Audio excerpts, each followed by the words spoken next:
Hi folks. Boris Johnson wanted Scotland to be part of his big reset. Instead, he seems to have caused big upset. Confined to number 10 in COVID self-isolation, the Prime Minister reportedly told a Zoom call with Conservative MPs that devolution north of the border was a disaster. And that devolution itself in Scotland was Tony Blair's biggest mistake. Boris Johnson still feels he can win an argument with the SNP about an independence referendum, despite recent polling momentum for leaving the UK. His comments last night were about devolution, and that's an argument that was emphatically settled here more than 20 years ago.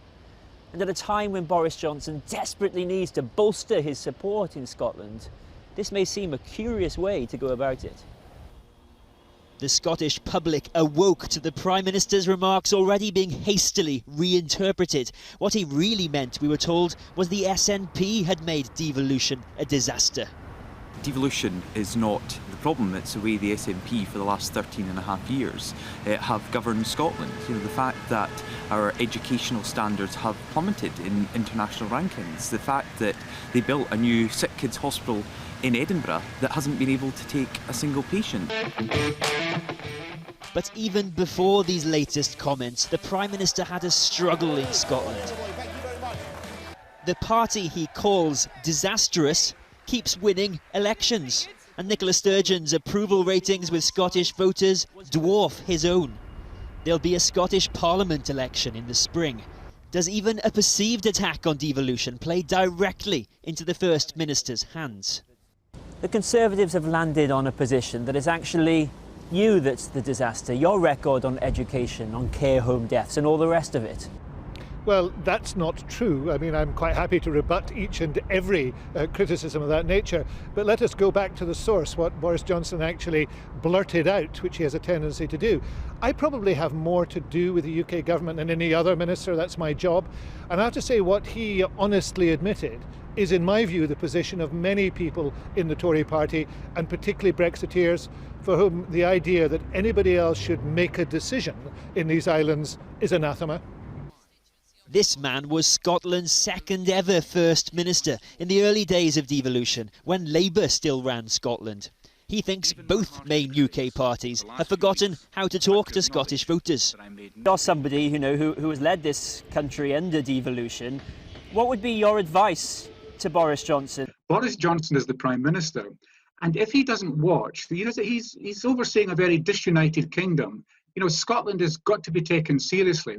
Secondly, we need an alternative to independence. As I said, there's no point in attacking the SNP. That's their policy. They've been successful in the vacuum that we've left. So Boris Johnson has got to come up with, where does Scotland go?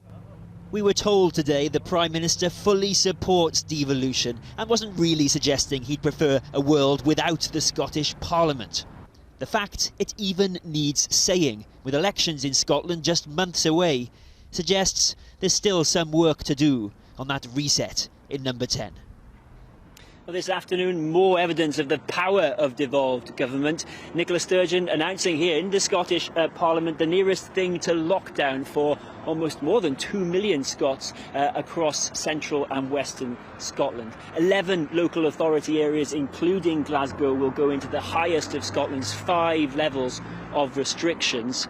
That means from 6 p.m. on Friday night, all non-essential shops will close, along with gyms, bars and restaurants, except for takeaways. And also, if you're in one of the 2 highest levels, it will become illegal to travel outside of your council area, except for essential reasons. And that in itself is a major change. Why has this come about now? Wasn't Scotland trying to avoid this kind of outcome? Well, yes, it's the first lockdown-type measures announced in Scotland since March. Nicola Sturgeon saying she's doing it so that the NHS can cope. And behind the scenes, there are some real concerns about some Scottish hospitals tonight. And the First Minister also saying she hopes to be able to ease some of these restrictions in time for Christmas. But opponents say they've heard all this before, back early last month when a circuit breaker type measure was announced. Nicola Sturgeon said then she hoped that tough action at that time would avoid tougher action in future. Well, here we are for 11 parts of Scotland, tougher action on the way. It hasn't worked. Kieran, thanks very much. Well, let's go over to Westminster and our political editor, Gary Gibbon. Gary, what's been the reaction to Boris Johnson's devolution comments there?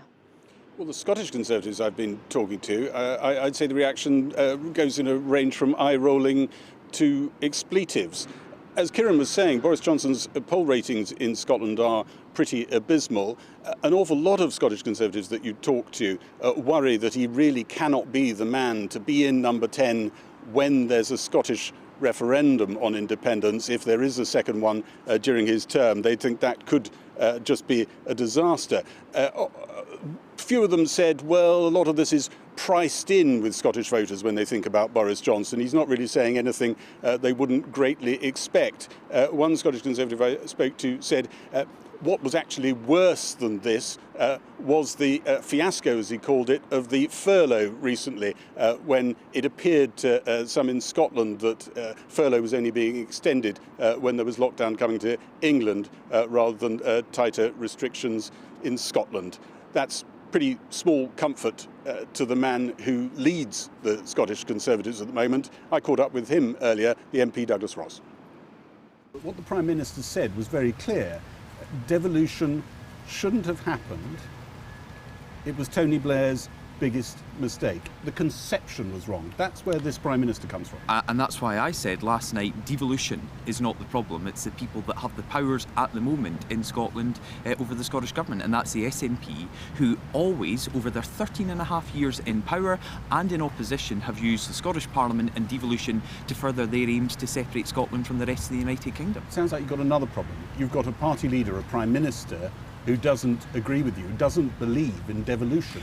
That's a problem. Well, I think the Prime Minister does believe in devolution because he was Mayor of London, elected and then re-elected as Mayor of London. He alluded to that in the call. Yeah. He said, I can't see the case now. I used to be able to see the case when I was Mayor of London. I can't see the case now. He said that on the call. Well, it's also in the Prime Minister's manifesto, which he was elected to with a large majority. You can tell him that, but it's clearly not what he believed. Well, I think the Prime Minister made his point and he clarified his remarks afterwards. He did a reverse ferret, but that's not clarifying. That's trying to get out of a hole. He doesn't believe in this. Well, and you think you need a Tory leader who does believe in devolution. Well, I'm saying I think devolution is the right thing. It has worked for all parts of the United Kingdom, but we have to look at those who are using the levers of power in the country at the moment. And in Scotland, we are being let down by an SNP administration who are obsessed with separation above all else. You gave a speech the other day talking about how devolution is a journey. There are still bits more of devolution that should happen. The Prime Minister thinks it's a cul-de-sac we should never have gone down. He thinks the journey's over and should never have been started. And I made it very clear in my speech that the people of Scotland accept and respect devolution, but they have major problems with the way it is currently being administered. You know that individual leaders can drive opinion. The truth is, Boris Johnson, as maybe evidenced by his remarks last night, doesn't get Scotland, and Scotland doesn't get Boris Johnson, doesn't like him. That's a big factor now in the drive to independence. But that's a factor that people allocate to the Prime Minister's opinion poll ratings, but it is not the sole issue that people are choosing the future of our country on. But a big driver. And that's why I think we have to get the debate on to what really matters. Hand on heart, do you think you could win a referendum on Scottish independence, win for unionism with Boris Johnson as Prime Minister? Yes. Hand on heart? Yes. I can't find Absolutely. many Scottish Tories who privately Well, say I that. am not going to be one of these people that gives in on the union. I am passionate about it. I'm It's not what my saying that. I'm life asking whether you're giving up has on been Boris about. It's Johnson about politics. as the one It's who about can what it means win for our that communities. And if anyone were to answer that question to say they've already given up on the union, then they're not a unionist and they've got no place in any campaign I'm going to be part of. Will you be having a word with him soon? I speak with the Prime Minister regularly. Do you think he listens? Yeah. Do you get the impression? Yes.